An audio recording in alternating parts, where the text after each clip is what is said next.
محتسم اپنے پرانے دشمن کو میراب کے کہنے پر معاف کر دے گا۔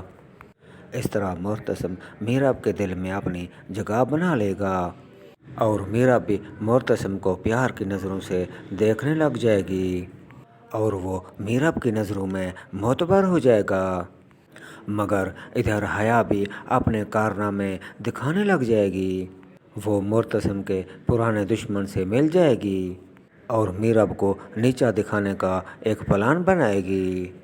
حیا بی بی بگالن سے تعویذ گنڈے لے کر میراب کو گھر سے نکلوانے کی کوشش کرے گی۔